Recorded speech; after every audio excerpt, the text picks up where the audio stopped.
August 14th, 2025, 2:42 a.m. The Pacific explodes into fire. 30 Iranian warships charge toward the U.S. coast and vanish in less than 6 minutes. Tanks, troops, an entire invasion force, gone. This wasn't a battle. It was annihilation, and the world has never seen anything like it. But the truth behind this victory didn't begin in the firestorm. It began in silence. Hours earlier, the North Pacific was a black mirror. No moon, no wind, just the faint thrum of engines buried beneath the waves. Iran's boldest military gamble in decades crept toward American soil. 30 amphibious assault ships, hulls painted in radar-absorbing coatings, running on low-signature engines tuned to hide from sonar. Each ship carried a lethal cargo: 4 main battle tanks, 2 armored personnel carriers, and 17 of Iran's most elite naval infantrymen. In total, 120 tanks, 60 APCs, 500 soldiers, and enough ammunition to turn a small town to rubble in under an hour. The target? An isolated fishing community along Oregon's coast. Population: 3,800. Defended by a single outdated coastal radar, covering barely a third of the shoreline. Tehran's planners called it the perfect entry point. Weak, remote, defenseless. To them, it was a guaranteed foothold on U.S. soil. On the bridge of the lead ship, Commander Farrokh Jalili studied the approach charts. His men believed in absolute surprise. They had strict emission control, no radio chatter, no external lights. Their formation scattered, posing as commercial cargo traffic. To them, the Americans were blind, but as they advanced, a silent predator watched from 65,000 feet. Every engine pulse, every heat signature, every heartbeat aboard those ships was already being tracked. The trap was set. They thought they had the night. What they didn't know was that the U.S. had been waiting for this moment for months. 65,000 feet above the Pacific, invisible to radar, a RQ-180 stealth reconnaissance drone cruised silently through the night sky. Its skin absorbed electromagnetic waves, rendering it a ghost to enemy sensors. Beneath its sleek fuselage, AAQ-37 multispectral targeting pods mapped the Iranian flotilla in real time. Heat signatures, hull profiles, even the rhythmic movement of troops below deck. Every 5 seconds, encrypted bursts relayed this data to U.S. Pacific Fleet Command in Pearl Harbor. Hours before Iran's first ship left port, U.S. intelligence had already flagged the operation. A routine satellite sweep had caught unusual activity in Bandar Abbas. Tanks loaded onto amphibious ships under heavy camouflage netting, communications silenced from entire naval sectors, and mid-sea refueling rendezvous beyond normal patrol patterns. Analysts pieced the puzzle together. Tehran was preparing to gamble everything on a lightning strike. Now, in the early hours of August 14th, Operation Black Tide was in motion. The United States would not simply repel this invasion, it would erase it. Deep below the waves, USS North Dakota, a Virginia-class attack submarine, stalked the fleet from a parallel course at 820 feet depth.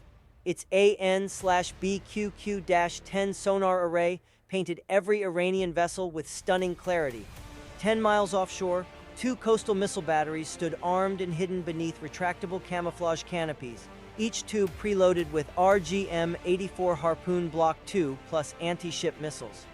In the operations center at Pearl Harbor, 14 massive screens tracked the flotilla's progress. Red icons crept toward an invisible boundary, the kill box, a lethal corridor precisely plotted to guarantee total destruction. They weren't going to strike yet. Not until the enemy was deep enough. Not until escape was impossible. And when the order finally came, it would unleash a storm so fast, so violent, that the world would question if any navy could survive it. At 2:15 a.m., the Iranian flotilla was less than 40 nautical miles from the Oregon coast. Their speed held steady at 14 knots, confident, unhurried. In Tehran's war rooms, commanders believed their fleet was invisible. In reality, they were walking into a carefully constructed slaughterhouse. The kill box wasn't just a location, it was a weaponized trap. 22 nautical miles wide, 35 miles long and saturated with overlapping layers of American firepower. Every ship entering it would be targeted from above, below, and the shore, with no escape routes open. "Target column entering Zone Alpha," reported a calm voice inside U.S. Pacific Fleet's Operations Center in Pearl Harbor. On the wall-sized screens, 30 crimson icons crawled into the grid. Each one represented a warship loaded with men and machines, completely unaware that the ocean itself had been turned against them. 80 MQ-25 Stingray combat drones loitered at 40,000 feet, invisible pinpricks of death waiting for the strike command. Below, USS North Dakota adjusted its course silently, her Mk-48 Mod 7 torpedoes armed and ready, their sonar locks pre-programmed for the Iranian hull signatures. On land, the coastal missile batteries rotated into launch orientation, hidden beneath automated foliage covers that had blended them into the Oregon coastline for days. "Hold fire," ordered Admiral Rebecca Harris, commander of Operation Black Tide. Her voice cut through the tension in the operations center like a blade. "Wait until they're inside the box. All of them." The trap was almost perfect. Just a few more miles, and 30 ships carrying over 6,000 tons of armored steel and explosives would be in the crosshairs. They had no idea their fate would be sealed in less than 30 minutes. And that when the first strike came, it would hit with the force of an earthquake. 2:42 a.m. The last Iranian vessel crossed the invisible boundary. The kill box was sealed. "Execute," Admiral Harris ordered. Above the Pacific, 80 MQ-25 Stingray drones dropped from holding altitude, their bomb bays opening in unison. Each carried 2 GBU-53B Stormbreaker smart bombs, 250-pound precision munitions designed to penetrate armor before detonating. In a synchronized ballet of destruction, 160 bombs released in under 5 seconds, descending at Mach 1.5. The first explosions tore the night apart. The lead Iranian assault ship erupted in a tower of flame as its onboard tanks cooked off in a chain reaction, hurling 40 tons of steel into the sky. Shockwaves rippled across the formation, knocking sailors off their feet and splintering decks. "Impact confirmed," reported the drone controller, his voice steady as red icons blinked out on the screens. Iranian captains screamed orders over encrypted channels, but panic spread faster than commands. Ships swerved erratically, colliding with each other in desperate attempts to escape the inferno. The second wave struck 30 seconds later. Another 160 Stormbreakers obliterated the center and rear of the column.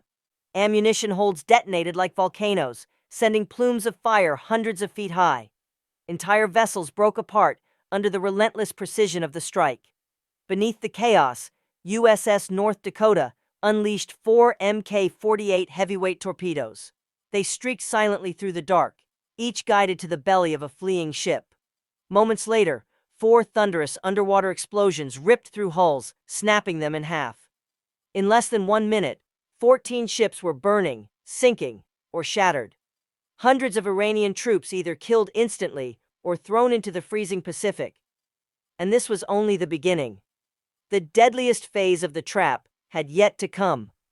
The first wave had shattered the Iranian formation. The second would erase it. 2:43 a.m. The surviving ships scattered, desperate to break free of the kill box. It was exactly what Admiral Harris wanted. All batteries, fire. From the Oregon coastline, 24 RGM-84 Harpoon Block 2+ missiles screamed into the night. Launch canisters burst open in flashes of fire, sending each missile skimming just 15 feet above the water at Mach 0.85. Guided by GPS and active radar homing, they locked onto retreating vessels with merciless precision. The first salvo struck 3 ships almost simultaneously. One ship's forward section detonated as its ammunition magazine, holding over 20,000 rounds, ignited in a blinding white blast. Another harpoon punched into the engine room of a tank carrier, igniting 10,000 gallons of diesel into a roaring inferno that lit the ocean for miles. Overhead, the MQ-25 drones continued their assault.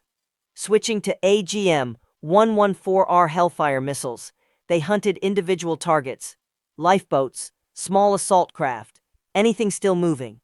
Precision-guided warheads sliced through steel and flesh alike, leaving nothing intact. Beneath the waves, USS North Dakota prepared its next strike. Linking directly to the drone network, the submarine launched 2 Tomahawk Block V cruise missiles at ships attempting to hide in the smoke. Flying low and fast, each 1,000-pound penetrating warhead punched through reinforced decks before erupting deep inside. Both targets disappeared in boiling plumes of flame and water. Iranian communications collapsed into chaos. Distress calls overlapped. Some captains begged for extraction. Others tried to ram their ships ashore in a futile bid for survival. It didn't matter. The kill box was absolute. And now, with the enemy in full retreat, the most brutal phase of Operation Blacktide was about to begin. The final execution. 2:44 a.m. What remained of Iran's amphibious fleet tried to fight back. The lead surviving frigate launched a volley of anti-air missiles blindly into the darkness, desperate to hit the unseen drones tearing them apart. The missiles streaked upward, seeking targets that were no longer there. The MQ-25s had already repositioned beyond detection. Enemy counterattack ineffective, came the calm report in Pearl Harbor. Admiral Harris gave the order they'd all been waiting for. Crush them. The Stingray drones surged back into strike positions, launching another coordinated salvo. This time AGM-158, CLRASM, long-range anti-ship missiles, each carrying a 1,000-pound warhead. These weren't just bombs, they were ship killers. The missiles dove into the crippled Iranian vessels with surgical precision, tearing through hulls and detonating deep inside. On the ocean's surface, the destruction was total. One ship's bow rose skyward before snapping in two. Another capsized violently, throwing dozens of soldiers into oil-slicked, burning water. The survivors screamed for rescue that would never come.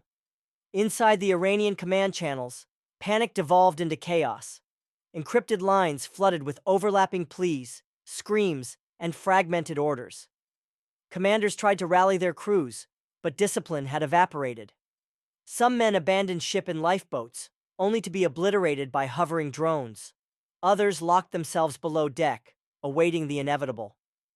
Far below, USS North Dakota delivered the coup de grace to the last organized cluster of vessels. 4 Mk-48 torpedoes, detonating in perfect sequence, broke their keels and dragged them into the depths.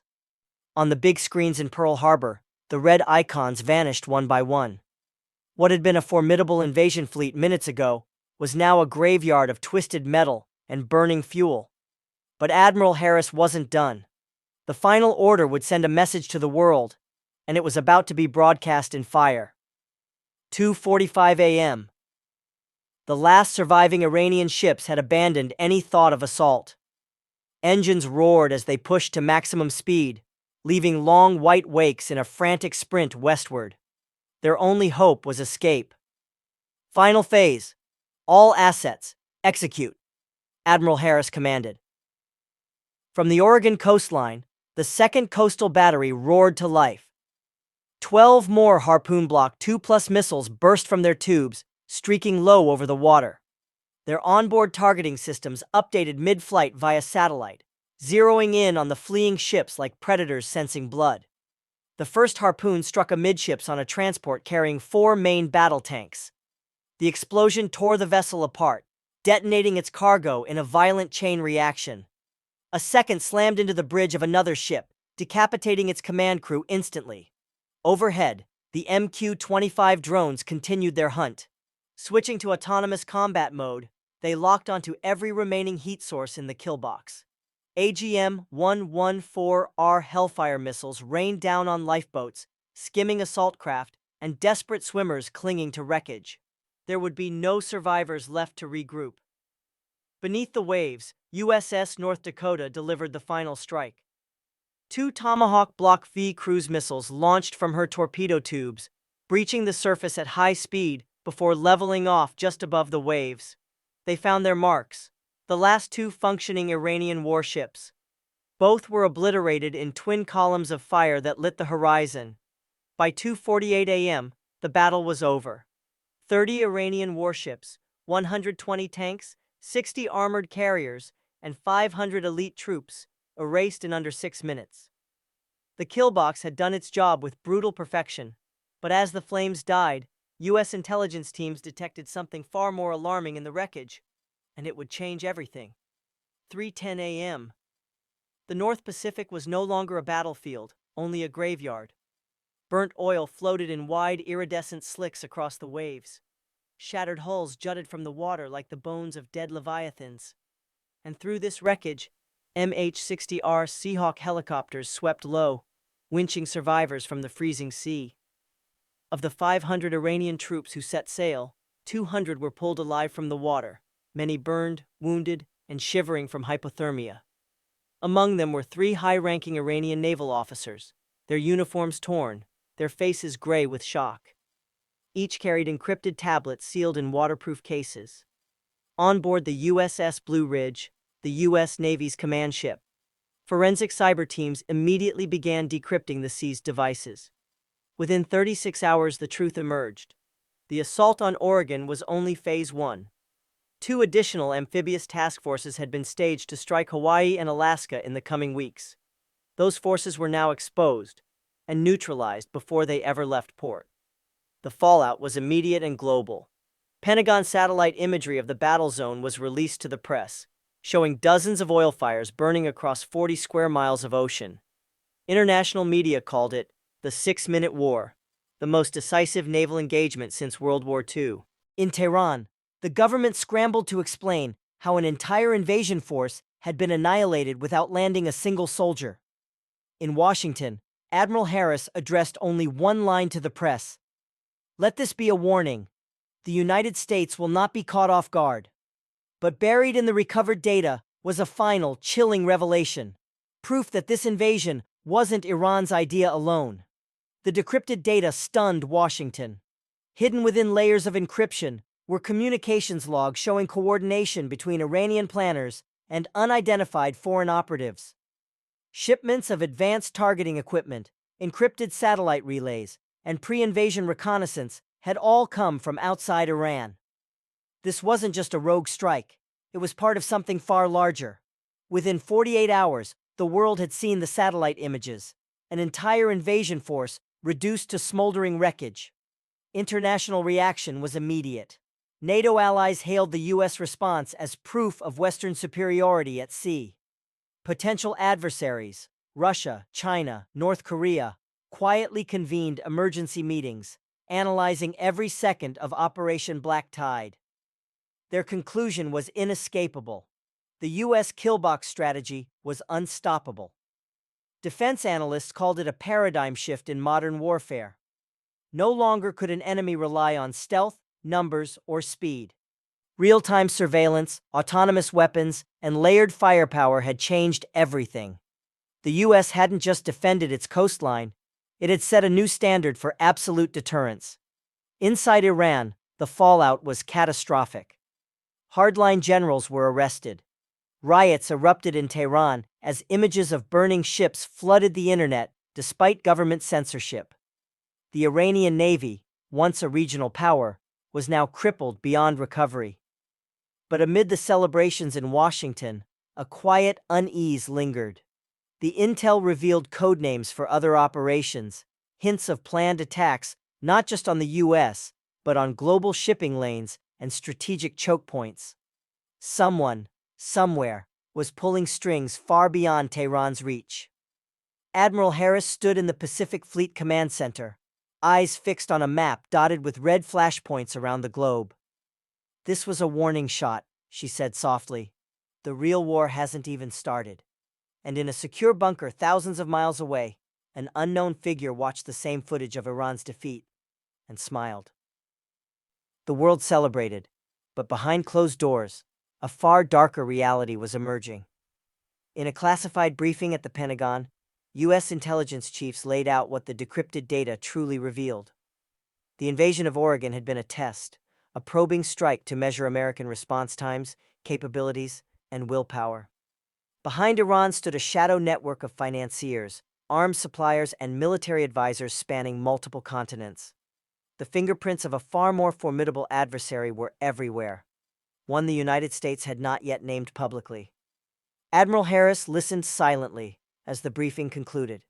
On the screen behind her, real-time satellite feeds showed unusual naval movements in the South China Sea, encrypted signals spiking over Eastern Europe, and weapon stockpiles building in the Arctic Circle. The world wasn't calming down. It was gearing up. She turned to her staff. "We've won this battle," she said, her voice steady but grim. "But we've just announced to the world how we fight. They'll adapt. Next time, they won't make the same mistakes."